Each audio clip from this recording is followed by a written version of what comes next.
You know that feeling when you open a real estate app, look at the prices, and just close it again? It is like the whole market is playing a joke that everybody is in on except you.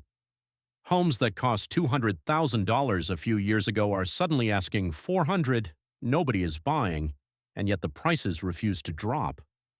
Something is deeply broken in the housing market right now, and it is not what you think.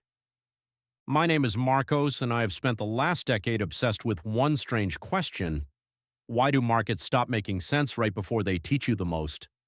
Most people will tell you housing is expensive because of greedy builders or rich investors buying everything up. But that is the surface story, and the surface story is almost always wrong. I have watched this exact pattern play out in stocks, in gold, in crypto, and now in the homes we all live in. Today I am going to show you exactly what is happening to real estate, why the crash everyone keeps predicting has not come, and what it actually means for your money. If you want the real mechanics behind wealth, not recycled advice, continue watching, because this one changes how you see every house on your street. Let us start with the thing nobody wants to say out loud. The housing market today is frozen, not crashing, not booming, frozen solid, like an engine that is still running but refuses to move. Picture a young couple, both working, both earning decent salaries, doing everything right. They saved for years, they have good credit, they are finally ready to buy their first home, and then they look at the numbers. The same house their parents bought for a fraction of a salary now costs them 6, 7, 8 times their annual income. The monthly payment alone would swallow half of everything they bring home. And here is the cruel twist that makes it so much worse. While they wait, their rent quietly rises, eating the very savings they need for a down payment. It feels like running on a treadmill that keeps speeding up underneath them. So they wait, and they keep renting, and the dream quietly slips one more year into the distance. Multiply that one couple by millions of families, and you stop seeing a personal failure. You start seeing a pattern, and patterns always have a cause. So let us pull this machine apart piece by piece until it finally makes sense. Here's the part that most people completely miss, and it might be the most important point in this entire video. This is not just bad luck or bad timing, it is the predictable result of a machine that was built to do exactly this. Let us talk about why nothing is selling.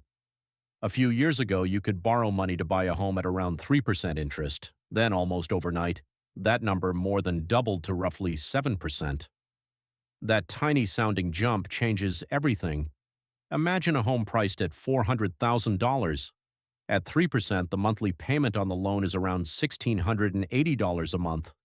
At 7%, that exact same house, same price, now costs about $2,660 a month. Nothing about the house changed, same walls, same roof, same neighborhood, but the cost of owning it jumped by nearly $1,000 every single month. That is almost $12,000 more per year for the identical home. Now you understand why buyers suddenly vanished. Think of it like the price of a gym membership tripling overnight while the gym stays exactly the same. You would not pay triple for the same workout, and buyers refuse to pay triple for the same house. But here's where it gets really interesting, and this is something that will probably surprise you. The buyers disappearing did not make prices fall. In a normal market, when demand drops, prices follow. Yet home prices have stayed stubbornly high, and in many places they have kept climbing. It is as if the basic laws of supply and demand simply stopped applying, and that is the first clue that something deeper is hiding beneath the surface. To understand that paradox, we have to look at the other side of the door, the people who already own. Think about it like a game of musical chairs where everyone simply decided to stop standing up. The music stopped, but instead of scrambling, everybody just sat perfectly still. And a market where nobody moves is a market where almost nothing trades hands. Sellers will not sell, buyers cannot buy, and the whole thing grinds to a halt. It is the strangest kind of crisis, one made of stillness instead of chaos. Here is something that might blow your mind. The single most powerful force in housing right now is not greed, it is the fear of losing something good. Remember those homeowners who locked in a 3% mortgage? They are sitting on what is basically a financial superpower.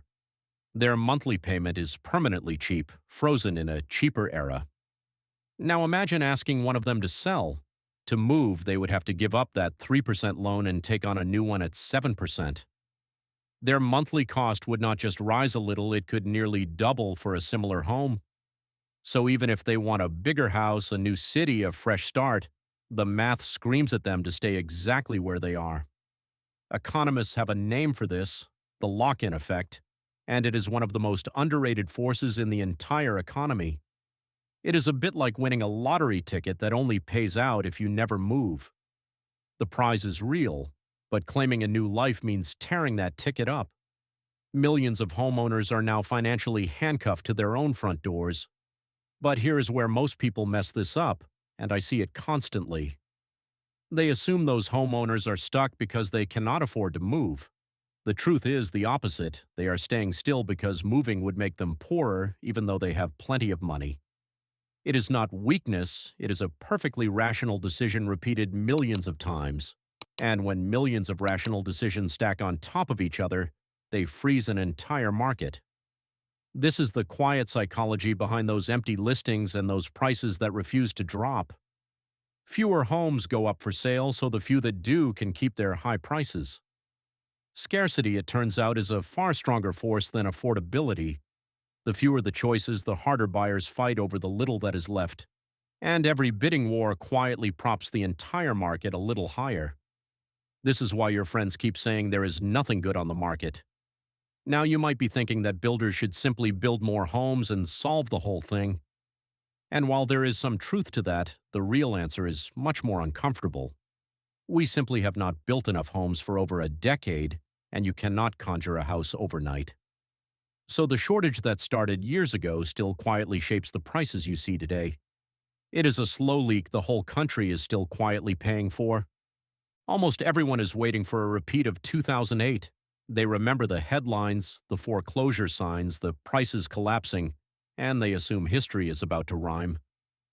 I'm going to tell you why that comparison is mostly wrong and why it matters for your money. In 2008, the market collapsed because of the people inside the homes. Lenders had handed out loans to almost anyone with no proof of income and no real down payment. When the economy wobbled, those owners could not pay, they were forced to sell all at once, and a flood of homes crashed the prices. Today's market is built on the opposite foundation. Back then, the weak link was the borrower. Today, the caution sits with the lender. That single difference completely rewrites the ending of the story. So before you bet your future on a crash, let me show you who actually holds the cards today. Lending rules are far stricter, buyers were actually checked, and most homeowners have enormous equity locked into their houses. Let me give you a number that will put this in perspective. A huge share of American homeowners now have so much equity that even a serious price drop would not push them underwater. On top of that, many of them are locked into those cheap mortgages we just talked about. A homeowner with a cheap payment and a stable job has almost no reason to panic sell. In 2008, fear forced millions of front doors open all at the same time. Today, comfort is keeping nearly all of those same doors firmly shut. And without a wave of forced sellers, you do not get a 2008-style crash, you get a freeze instead. This is the part nobody in real estate will tell you. The thing everyone is praying for, a giant crash that finally makes homes cheap, is the least likely outcome of all. Instead of a crash, the market is more likely to simply seize up, leaving prices high and sales low for years. The person waiting on the sidelines for a fire sale that never comes is not being patient, they are slowly being left behind. Hoping for a crash is not a strategy, it is a wish dressed up as patience. And while they wait, the people who understood the rules quietly moved ahead. Let me show you the cost of waiting, because this is where the math starts getting really uncomfortable.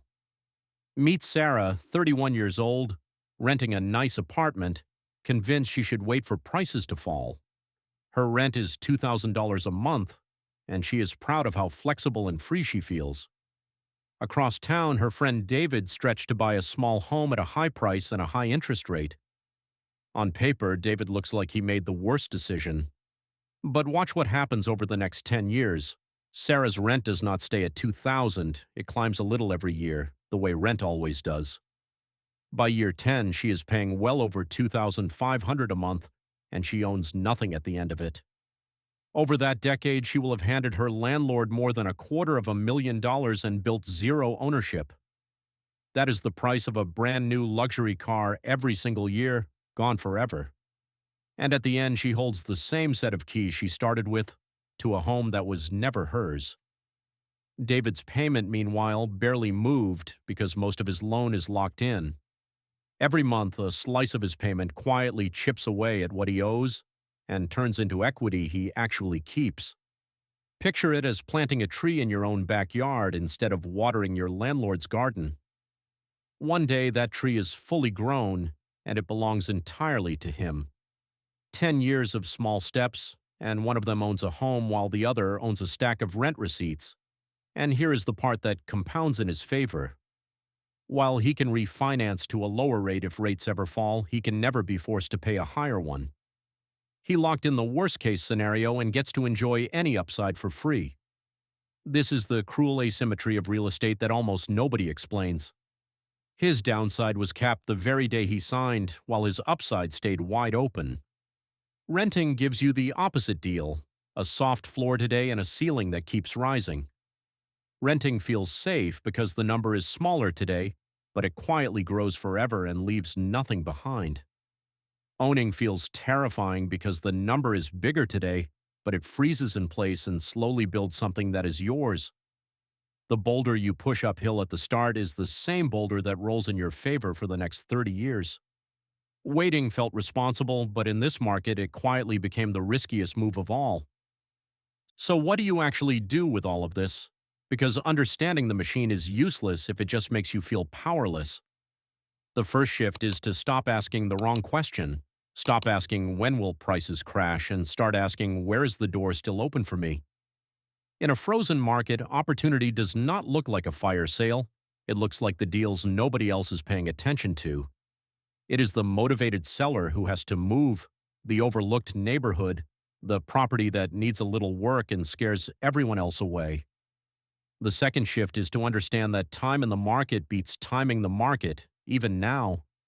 Every year you spend frozen on the sidelines is a year your future self can never buy back. Time is the one ingredient in wealth that money genuinely cannot buy back. And the third shift is the most important one, because it is not about money at all. When you stop waiting for permission from the market, you stop being a passenger in your own financial life. You become the type of person who makes deliberate moves while everyone else is paralyzed by fear.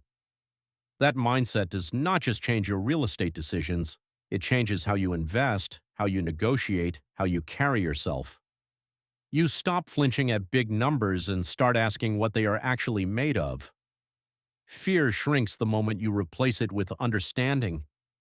The frozen market is not a wall, it is a filter, and it is quietly separating the people who act from the people who only watch. The houses have not changed, the prices have not changed. What changes is whether you understand the game well enough to play it. The game was never really about luck, it was always about who bothered to learn the rules. And learning the rules is something completely within your control. Run the numbers on one real home this week, not to buy it, but to finally understand the math for yourself. That single habit will teach you more than a year of scrolling headlines. Let us go back to that moment we started with.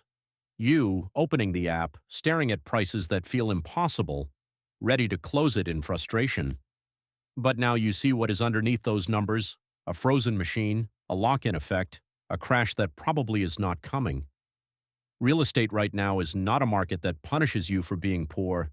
It is a market that rewards you for understanding it. Start where you are, learn the rules, and run your own math instead of waiting for a headline to rescue you. Knowledge is the one down payment nobody can ever repossess. Once you truly understand a market, you can never be trapped by it again. Because the person you become while you learn to read this market is worth far more than any house you will ever buy. If this changed the way you see the world, watch the video on your screen next.